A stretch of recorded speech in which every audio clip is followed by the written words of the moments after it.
Good afternoon, people of internet land. Welcome back to a bus vlog.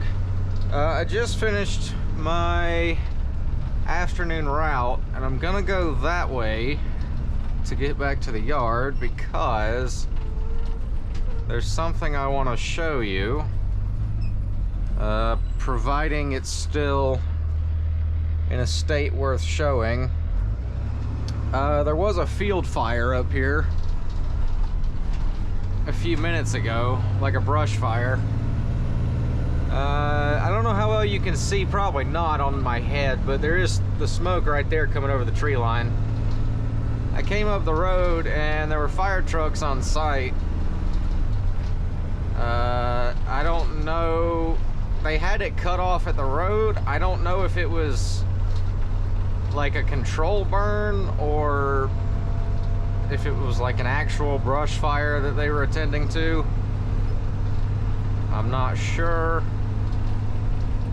but you could kind of see it from down here, so I'm gonna go up this way back to the yard and we'll see if we can spot it. Yeah, you can kind of see the smoke a little bit better right here. The bus is a little bit noisier. A lot of my paper towels have smashed themselves, so they're not working as well.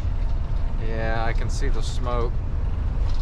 I just came up on it because I come down this road coming this way from my afternoon route, and I was like, what in the world's going on here?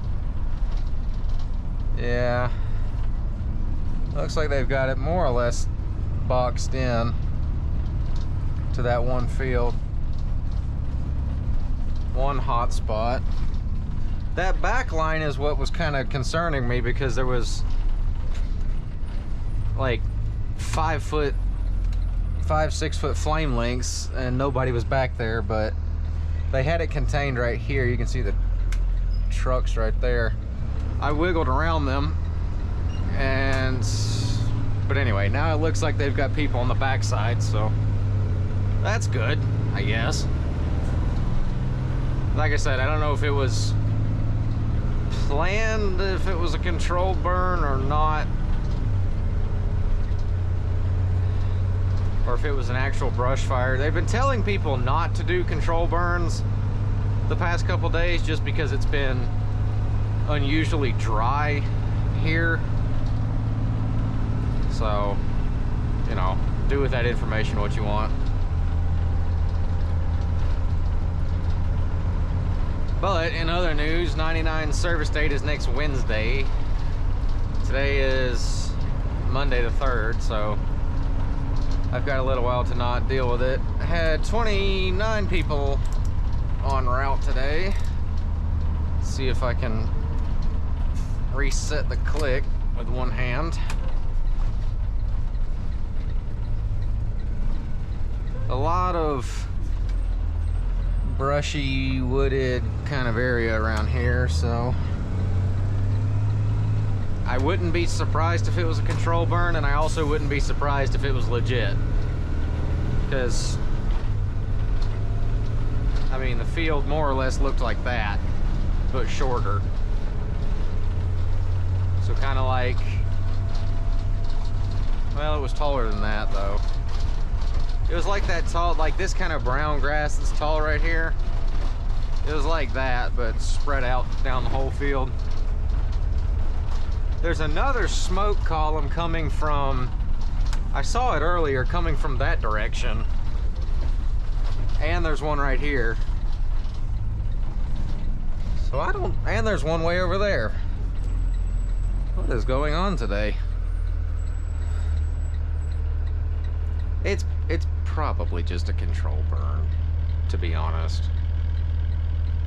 I mean, I know this sounds weird, but you know, this many months on from Hurricane Helene, we're still getting rid of loads and loads of tree debris. There's one of those mulching stations set up actually on my route that I pass them every day, where they have the big trucks, they bring in all the trees, and they have piles as tall as that pine tree right there. Well, not that tall. They'd be half that tall. That they're just constantly dumping it in piles and then mulching it and then dumping the mulch in piles. Lots and lots of burnable things. Burnable things? Combustible things? Whatever's the right way to say that. I don't know. Can you stop rattling, please? Or give me a green arrow. That'll work too.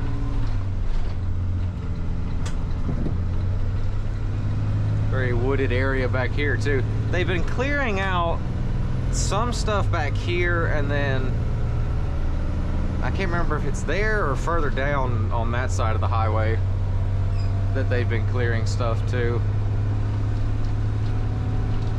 Yeah, that's a debris pile is what that is. There was one of those on my route the other morning, and it was weird because it was like perfectly dark out except for this ominous glowing orange thing in the distance, and I was like, yeah, like that pile might get burned at some point, clearing that land out. I could just see it. There was one guy back there with like his pickup truck and an excavator burning a pile. It was kind of creepy looking, but that's what you got to do. Fire is a natural cycle, so if you don't burn the debris away, Mother Nature will come in and do it for you, and it's usually not pretty when she does.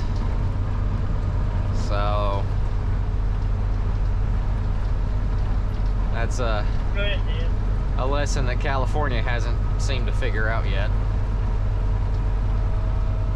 Granted, they burn a lot anyway, but they need some better forest control out there to...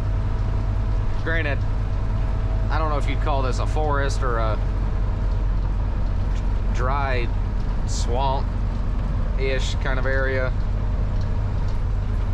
Although I think the definition of swamp is that it contains water, so I think the phrase dry swamp might not make any sense. I'm in the southern half of Georgia. What do you expect it to be? I could drive an hour and a half that direction and be in the Okefenokee, so... And it just dawned on me that most people not from Georgia watching this will have no clue what that is. It's a big old swamp, basically. It's over there. That's all it is. Big old swamp. And we also see lumber trucks a lot. Both from, I guess, forest cleanup, but more so because from about like kind of this area where I am east, so that direction, is all just like dry forested land. Some of it's swampy, some of it's not. A lot of it has very bushy underbrush growth, like the stuff right here, or the stuff over here behind me. So they come in, burn a lot of the undergrowth off, and hack the trees down, and like that guy right there, take the trees elsewhere. There is, I think, a sawmill not that far from our bus yard, because one of the... he's got a bungee cord holding his hood shut. Hey, if it works. Anyway, I think we've got a sawmill close to the bus yard because I pass log trucks on not the road going to our bus yard, but the road next to the road coming to our bus yard. Basically, when I'm commuting here, there every day, I see log trucks every single day. It actually... I started to say I see log trucks a lot. It would be easier to tell you what days of the week I don't see log trucks, and that would be Saturday and Sunday because I'm not down there. If that gives you an idea how often we see them.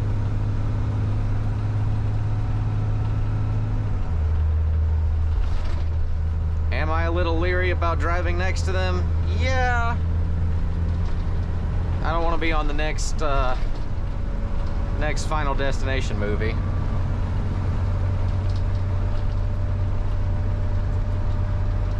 But also, I don't like being around semis anyway in a school bus. There is some history there, but we won't get into that.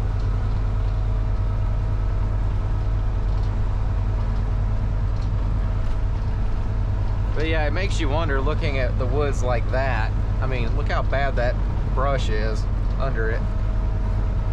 It makes you wonder, you know, God forbid it got dry enough and caught fire, how bad it would be. I don't really know, and I really hope I never, ever, ever have to find out. The A-10's flying over there. We're near an Air Force base, so we get a lot of those.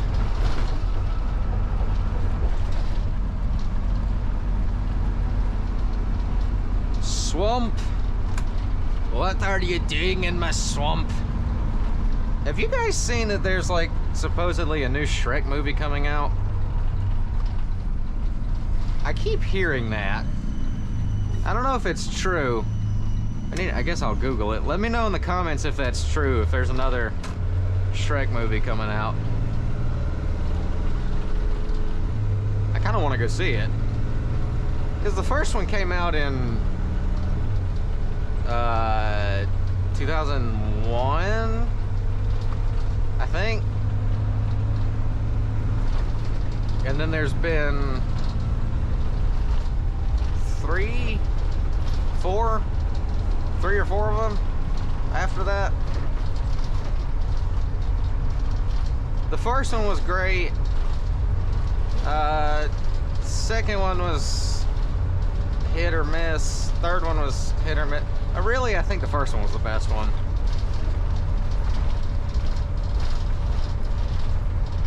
But then again, that's like the movie Cars. I think the first one was the best. First one was the best. People say they don't like the second Cars film, but I have to disagree. I think it doesn't quite fit in the trilogy as a sequel in the way that it probably should have. That's a dog. But I think just as its own movie, I think it was great. The third one I thought was pretty good. We shall see if they make... I hope they don't make any more of them, because they ended the story on the third Cars film, so it would be kind of weird to make a fourth one because the storylines have kind of ended. But I don't know. If there's anything I've learned about movie companies, is that they will milk the sequels out of something as long as they possibly can. Take, for instance, Toy Story. I'm not even sure what to think about that movie. It should have ended after the third one. It should have ended after the third one. But anyway, why am I talking about animated films? I don't know. Do I need fuel? No, I do not need fuel. Tell you what I do need. I need like a massive cheeseburger with bacon on it, and some onion rings, and a cherry Coke, and a nap. That sounds pretty good to me right now. How about y'all? And for those of you punching your screen saying, "Dadgum, you lame, now I'm hungry," you're welcome. Oh, we actually have a decent supply of spare buses here today, which is rare because they're normally all gone. All right, we'll turn around. I shut the air condition off because I was recording, because it's only 66 degrees outside according to this thing, which is probably wrong. But it's actually getting a little bit toasty in here. My mistake. I'll leave about a 1 bus gap right there. I think 125 got new tires, because that looks like a shiny new rim. Can I please have new tires? Please? No, it's not quite time. I've asked about it. If anything, my back ones Do they replace them all in one go? No, okay. My back ones are kind of close, but not enough to need it yet. Post trip, load all your stuff. 203474 is the odometer. Nothing broke, so we'll leave that green. Check that. Yes. No. Hours. Clock out. Yes. Go to sleep. Thank you. Doink. Doink, doink, doink, and doink. Hey, it actually went to low idle for once in my life. Go to sleep. My floor's a mess, as usual.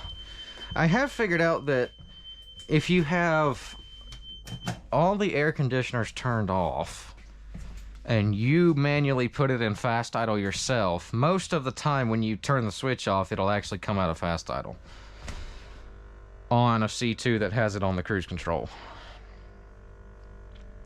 I don't know if that information is useful to anybody, but there you go. Other than that, it completely ignores me and does whatever it wants. That includes the C2s that have a fast idle switch.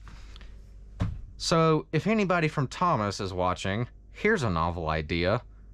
Make the fast idle switch actually do things. So if it's in low idle and the bus detects that it thinks it needs fast idle, have a little green light come up on the dash that says fast idle, and that will prompt the driver to then switch it in and have it. Don't do this stupid thing where it's like no, like, why? You already know the RPM it's going to go to. It's already pre-programmed. Just have it snap to it. And then have it where as soon as you come off the switch, it puts it back in low idle. Like on a Gillig low floor. I don't know if y'all have ever driven a Gillig low floor. I have not, but I've watched people do it. And the switch over there that does the fast idle is responsive. It immediately does whatever you tell it to. These things, no. Apparently they think the bus is smarter than the driver, which around here actually is sadly the case most of the time. Whatever. Let's get out of here. I need to go home. I need to go home. For anybody wondering, you probably were not wondering, but for anybody wondering what this blue folder is, this is extra papers to do on paper, clock in and out for me, and then on paper pre-trip and post-trip. We were given those as backups in case the tablets act stupid and don't want to work, which occasionally does happen. But yeah, that's, every bus was assigned one, so 99's is right there. So I'm assuming if I ever change buses, that will stay and I'll get another one. I'm assuming. That key is not lined up straight. But that's the off position. It's kind of sideways. Huh, okay, whatever. You can go away, sip of water, and we'll get out of here. Somebody left the charging case and one of their earbuds. No, don't make that joke that everybody's been making about that company. I was waiting, I put them right there, along with my other stash of forgotten earbuds up here. There's like 3 or 4 of them. I put, oh, there's my seatbelt cutter, the original one. Oops, okay. I didn't even know it was up there. Yeah, I've got like 3 or 4 sets of different earbuds up here that people just leave on the bus for some reason. So I store them on the bus thinking somebody will claim them or ask about them. They never do. Here's the thing, right? I know how expensive earbuds are. I'm like, if I was your mama and I paid for those, I'd be pretty ticked off. But you know what? That's another thing that doesn't happen well anymore is parenting. Is that pollen dust? That is pollen dust. Great. Springtime is here. And over the past 48 hours, we've gone from freezing to 80, gradually back to freezing, and then it's going to go back to 80. I don't understand this weather. I don't. I really don't. It drives me nuts. But anyway, that's all for this video. Thank you very much for watching. I know that was the exact same thing as last video, driving back to the yard after my evening run. But at least you got to see something on fire. Hopefully. Maybe. I don't even know if the camera could see it. But we shall find out in the edit. So thank you very much for watching. Hope you enjoyed. Take care of yourself. And I will catch you in the next one. My bus needs a bath.